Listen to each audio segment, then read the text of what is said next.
స్వచ్ఛత అంటే నందిని. నందిని పాలు మరియు పెరుగు. అందరికీ నమస్కారం. నా పేరు మాధురి. మీరు చూస్తున్నది సుమన్ టీవీ నెట్వర్క్. ఈ రోజు మనతో పాటు ఉన్నారు ప్రముఖ జ్యోతిష్య వాస్తు పండితులు నానాజీ పట్నాయక్ గారు. నమస్కారం గురువు గారు. శ్రీమాత్రే నమః. గురుగారు, ప్రతి ఒక్కరికి కూడా లక్ష్మీదేవి అనుగ్రహం కలగాలని చెప్పేసి రకరకాల పూజలు అన్ని చేస్తూ ఉంటారండి. అసలు శాస్త్ర ప్రకారంగా అంటే మన శాసనాల ప్రకారంగా లక్ష్మీదేవి నిలవాలంటే ఇవి ఖచ్చితంగా చేయాలి అన్నవి ఏమన్నా ఉన్నాయంటారా? తప్పకుండా మనకి మీరు మహాభారతాన్ని కనుక గమనించినట్లయితే గుర్తుపెట్టుకోండి, అందులో ఒక లక్ష్మీదేవి చెప్తూ ఉంటుంది, నువ్వు ఎందుకు ధర్మరాజును అంటిపెట్టుకొని ఉంటావు అంటే కట్టిన బట్ట కట్టడు. అంటే చాలామంది ఇవాళ రేపు మీరు గమనించండి, ఇవాళ వేసుకుని చొక్కా ప్యాంటు 2-3 అలాగే వేసుకుని ఉంటారు. మనం దాన్ని సైంటిఫిక్గా కూడా ఆలోచిస్తే మనం నిద్రపోయి లేచినప్పుడు మనకు కొన్ని డెడ్ సెల్స్ రిలీజ్ అవుతాయి. అవి కనుక మనం శుభ్రపరచుకోకపోతే అవి రోగంగా మారే ఛాన్స్ ఉంటుంది, మనకి హెల్త్ ఇష్యూస్ వచ్చే ఛాన్స్ ఉంటుంది. మరి హెల్త్ ఇష్యూ వస్తే అలక్ష్మేగా, డబ్బు పోతుందిగా. ఇవాళ రేపు హెల్త్ ఇష్యూ వచ్చిందంటే హాస్పిటల్కి వెళ్ళామంటే వేలు కట్టాలి, దాంతోపాటు రోగాన్ని అనుభవించాలి. ఇవన్నీ లక్ష్మీ కారకాలే. రెండవది మనకు శాస్త్రాల్లో ఉన్నటువంటిది ఏంటంటే, ఎవరైతే లక్ష్మి ఎప్పుడు నిలవాలి అంటే దుర్గా ఆరాధన, విష్ణు ఆరాధన, శివ ఆరాధన, ఈ మూడిట్లో ఎవరినైతే రెగ్యులర్గా ఆరాధన చేస్తారో లక్ష్మీదేవి ఉంటుందట.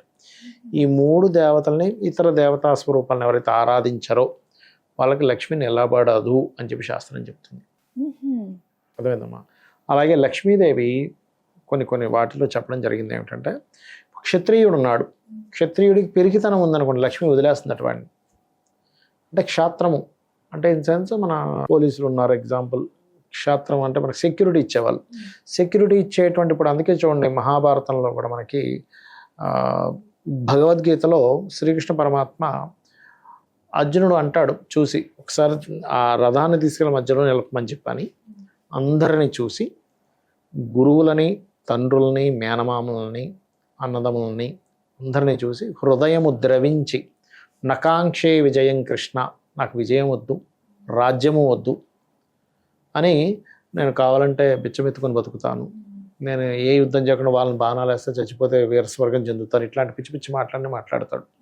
అంటే వీళ్ళందరినీ చంపేస్తే వీళ్ళ భార్యలు సంకరం అవుతుంది, అది ఇది అసలు మనం అవన్నీ వింటే భగవద్గీతలో మొదటి అధ్యాయంలో వింటే కనుక నిజమే కదా అనిపిస్తుంది మనకి.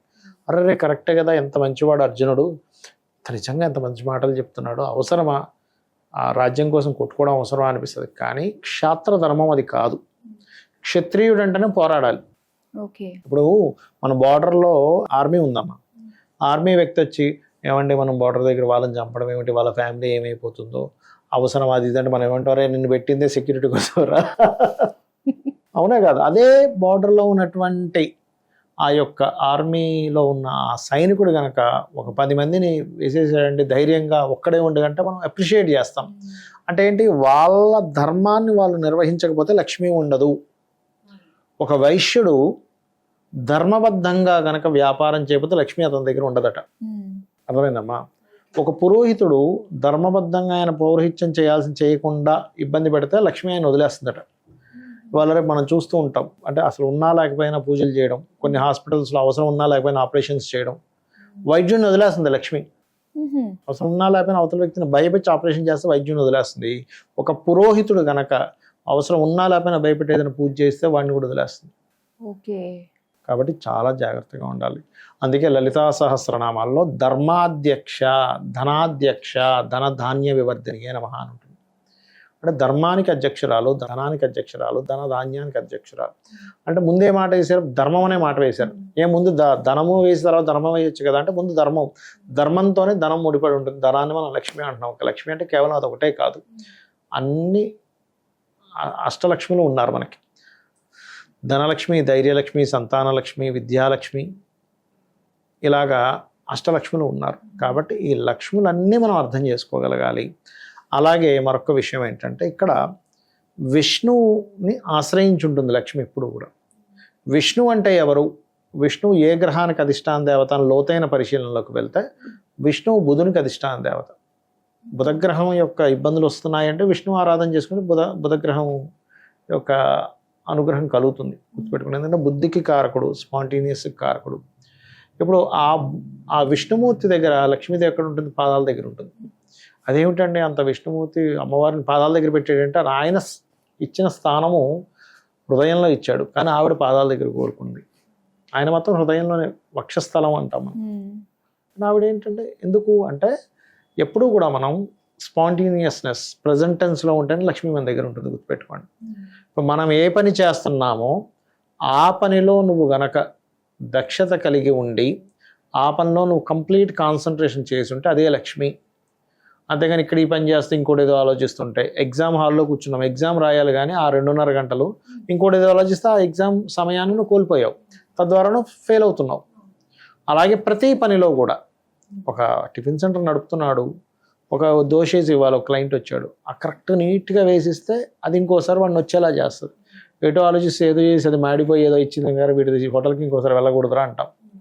అంటే ఒక టాలెంట్, ఒక ధర్మంతో సంబంధం కలిగి ఉంటుంది లక్ష్మి అనేది మనం అర్థం చేసుకోవాలి. అంతేగాని ఈజీ మనీ వస్తుంది కదా, లేకపోతే ఏదో ఎవరి దగ్గర నుంచో మనం 4 మాయ మాటలు చెప్పి డబ్బులు తీసేసుకుందాం అనుకుంటే అది శాశ్వతంగా నిలబడదు, పోతుంది. ఇది ఫస్ట్ ఈ కాన్సెప్ట్ పిల్లలకి చెప్పాలి. పిల్లలకి మనం ఏం నేర్పినా నేర్పకపోయినా గొప్ప గొప్ప చదువులు చదివిస్తున్నారు వాళ్ళ తల్లిదండ్రులు, వాళ్ళ రెక్కలు ముక్కలు చేసుకొని చెమట ఓర్చి మరి మనం ఎలాగో అంత గొప్ప స్టేజ్కి వెళ్ళలేకపోయామని. కానీ నేనేం చెప్తానంటే చదువు ఎంత చక్కగా చదివిస్తున్నారో మన ధర్మము న్యాయంగా ఉండాలి, ధర్మంగా ఉండాలి. నువ్వు డబ్బు సంపాదించి తప్పు కాదు, ఎందుకంటే శాస్త్రమే చెప్పింది ధనం మూలం ఇదం జగత్. నీకు సరైన ధనం కనుక లేకపోతే భార్య వదిలేస్తుంది, సొంత వాళ్ళు కూడా వదిలేస్తారు, సమాజం నీకు విలువ ఇవ్వదు. ఇది నిజం, అందులో ఎటువంటి సందేహం లేదు. కానీ ఆ ధనాన్ని ఎలా సంపాదించాలి? ఎందుకంటే నువ్వు సంపాదించినటువంటి ధనము అది ఖచ్చితంగా దానికంటూ ఒక కర్మ ఉంటుంది, ఆ కర్మ నిన్ను వెంటాడుతుంది. ఇది మొట్టమొదటిగా మనం చెప్పాలి. కోట్లు సంపాదించమని చెప్పింది శాస్త్రం, ఏమి నువ్వేమి ఇంట్లో కూర్చొని దద్దమ్మలా కూర్చో అడుక్కు తిను భిక్షాటం చేయని ఎక్కడ చెప్పలే. భిక్షాటం చేసే వృత్తిలో ఉండే వ్యక్తి భిక్షాటం చేస్తాడు, అది వేరు. కానీ నిన్ను మాత్రం ధర్మబద్ధంగా కోట్లు సంపాదించమని చెప్పింది. ఒక గృహస్థు దగ్గర సంవత్సరానికి సరిపోయే అంత ధనం ఉండాలట. ఇవాళ రేపు అందరికీ టెన్షన్స్ ఇవి రావడానికి కారణం ఏమిటి? ఏ రోజుకి ఆ రోజే సరిపోవట్లే. అంటే ఇన్స్టాల్మెంట్స్ కట్టుకోవడానికి, క్రెడిట్ కార్డ్స్ బిల్స్ కట్టడానికి అంతే తెచ్చుకుంటున్నాడు. ఆ నెల సరిపోయి అని తెచ్చుకుంటున్నాడు. 1-2 రోజులు లేట్ అయింది అనుకోండి, అకౌంట్లో పడడం, అతని యొక్క శాలరీ టెన్షన్ వచ్చేస్తుంది. పొరపాటున జాబ్ పోయింది అనుకోండి, ఇంక అడగొద్దు. దానివల్లే మనిషి రకరకాల అలవాట్లు, రకరకాల రాంగ్ రూట్లోకి వెళ్ళడం. సరే ఈ 2 నెలలు నాకు జాబ్ రాదు, ఏం చేద్దాము, ఏదో యాప్ కనిపిస్తుంది పేకాట, అందంగా ఒక ఇది యాడ్ క్రియేట్ చేస్తాడు, వేయండి డబ్బులు వేయండి వెంటనే పొందండి అనుకోవాలి. మనం నిజం అనుకుంటారు, అమాయకుడు అనుకుని అందులోకి వెళ్తాడు. అందులో 10-20 వేలంతో పట్టుకొని వెళ్తాడు. ఫస్ట్ ఒకసారి వచ్చినట్టు కనబడుతుంది, రెండోసారి పరిస్థితి ఏమిటి, మూడోసారి పరిస్థితి ఏమిటి, పెడుతూనే ఉంటాడు. ఎందుకంటే అందులోంచి మళ్ళీ రాబట్టుకోవాలని ఇంకో దగ్గర అప్పు చేస్తాడు. ఈ అప్పులు తట్టుకోలేక జీవితాన్ని ముందుకు సాగించలేక చనిపోతాడు, ఆత్మహత్యలు చేసుకుంటారు. ఏమిటి అంటే నువ్వు చిన్నప్పటి నుంచి పిల్లలకు నేర్పలే. అన్న నువ్వు సంపాదించే ధనం ఎలా వస్తుంది, ప్యాకెట్లో వస్తుందా, బెట్టింగ్స్లో వస్తుందా, ఎట్లా వస్తుంది, నువ్వు కష్టపడి సంపాదిస్తున్నావా, ధర్మంగా సంపాదిస్తున్నావా, ఇది తెలియకపోవడమే, ఇది చెప్పకపోవడమే. కానీ ఇప్పుడు అందరూ ఎలా అనుకుంటారంటే ధర్మంగా ఉంటే మనకి ఏమీ రావట్లేదు, చూడు వాళ్ళు చూడు ఏది పడతాడు చేస్తున్నారు, వాళ్ళకి డబ్బులు చూడు ఎంతలా ఉన్నాయో, వాళ్ళ దగ్గర లక్ష్మీదేవి ఉంది, అనుగ్రహం ఉంది వాళ్ళకి అని. అంటే ధర్మంగా ఉంటే లక్ష్మీదేవి రాదు, అధర్మంగానే లక్ష్మీదేవిని రప్పించుకోవాలి. నేను ఒక విషయం అడుగుతానమ్మా, అధర్మంగానే నేను సంపాదిస్తానని మనసులో అనుకునే వ్యక్తి ఎవడైనా బయటికి చెప్పగలడు నేను అధర్మంగా సంపాదిస్తానని? ఎవ్వరు చెప్పలేరు. ఆఖరికి లంచాలు తీసుకుంటారు కొంతమంది, అందరూ తీసుకుంటారు నేను, కొంతమంది లంచాలు తీసుకునే వాళ్ళు కూడా ఏం చెప్తారంటే వాళ్ళకి రకరకాల ధర్మబద్ధమైనటువంటి రూట్లను క్రియేట్ చేసుకొని, అంటే అలాగా ఉదాహరణకి ఒక వ్యక్తి ఎవరో లంచం తీసుకుంటున్నారు, ఆ ఫ్యామిలీలకి కొన్ని బిజినెస్లు ఉన్నట్టుగా క్రియేట్ చేసి ఆ డబ్బులంతా వాటి ద్వారా మళ్ళించేసి ఇక మేము ధర్మంగా సంపాదించామని చూపిస్తారు. మరి నువ్వు ఆ సిద్ధాంతాన్ని నమ్మేటప్పుడు నువ్వు బయటకి ఎందుకు చెప్పవు నేను అధర్మంగానే సంపాదిస్తానని? నీకు తెలుసు, నీకు చాలా స్పష్టంగా తెలుసు, కానీ ఎక్కడో ఒక ఆశ నిన్ను ఆ వైపు తీసుకెళ్తుంది. అధర్మంగా అయినా సరే పర్లేదు సంపాదించేసేయాలి. ఎందుకు అంటే సొసైటీ అలా మారింది. ఇప్పుడు అదనంగా సంపాదించేవాడి కోణంలో కూడా ఆలోచిస్తే సొసైటీలో ఈ వ్యక్తి మంచివాడని నువ్వు గౌరవం ఇవ్వట్లే, నీకు డబ్బులు ఉన్నాయని గౌరవిస్తున్నావు, 4 కార్లు ఉన్నాయి, 4 బిల్డింగ్లు ఉన్నాయని బాబా అవునా అని అతనికి మనం ఇంటికి రాగానే టీ ఇవ్వాల్సిన ప్లేస్లో ఇంకో 2 సమోసాలు పెట్టిస్తున్నాం. అలా కాకుండా లేదండి నాకు ధనం లేకపోయినా ఆయన చాలా ధర్మాత్ముడు, అబద్ధం ఆడాడు, లేకపోతే వాళ్ళ ఫ్యామిలీ రిలేషన్స్కి చాలా వాల్యూ ఇస్తాడు. ఒక అబద్ధం ఆడు, ఎటువంటి రిమార్క్స్ లేవు, మంచిది ఉంది, మంచి క్యారెక్టర్ ఉందని మనం ఎప్పుడైనా గౌరవిస్తున్నామా అంటే సొసైటీలో అది కనుక వచ్చిన రోజు ఖచ్చితంగా అధర్మ మార్గంలో ధనం సంపాదించాలనేది పోతుంది. అయితే ఇక్కడ రెమెడీస్ అనేవి కూడా ఉంటాయి. మనకి ఎవరికైనా ధనభావం పాడైతే ధనం సంపాదించడం కష్టం అవుతుంది. ఎందుకంటే పూర్వజన్మలో ధనానికి సరైన విలువ ఇవ్వలేదు. ధన సంబంధించిన విషయంలో కొన్ని తప్పిదాలు చేసేందుకు ఈ జన్మలో ధనం ఇబ్బంది వస్తూ ఉంటుంది.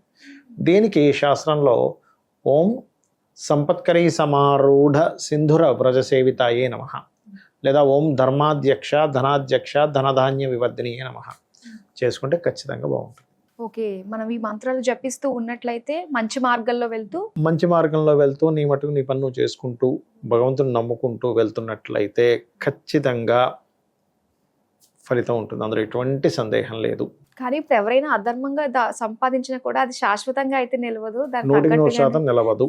అందులో ఎటువంటి సందేహం లేదు. అది ఏదో రూపంలో పోతుందమ్మా. నేను మీకు విషయం ఉదాహరణ చెప్తే, ఇప్పుడు టాపిక్ వచ్చింది కాబట్టి, ఒక వ్యక్తికి ఒకే కూతురు విపరీతంగా సంపాదించేశాడు, పిచ్చి పిచ్చిగా అధర్మ మార్గంలో కొన్ని కోట్లు సంపాదించేశాడు. ఆయన ఏమనుకున్నాడంటే ఇంకేంటి అసలు నాకు తిరుగులేదు, మొత్తం బయట చూస్తే వైట్ లాగా కనిపిస్తుంది, పెళ్లి చేశాడు. వచ్చిన అల్లుడు దానికి కేవలం కొన్ని 100 కోట్ల రూపాయలు, కేవలం అవన్నీ పోవడానికి 5 సంవత్సరాలు పట్టలేదు. వచ్చిన అల్లుడి చేతిలో ఏం మిగిలింది ఒకసారి ఆలోచించండి. ఏదో రూపంలో. ఇంకో కేసులో అయితే ఇతను ఇంత సంపాదించాడు, 2 అబ్బాయిలు. ఇంత సంపాదించిన తర్వాత వాళ్ళిద్దరూ పిల్లలు బిజినెస్లు పెట్టి మొత్తం రోడ్డు మీద తీసుకొచ్చేసారు. మనం అనుకుంటాం ఆ క్షణంలో ఇంకేముంది.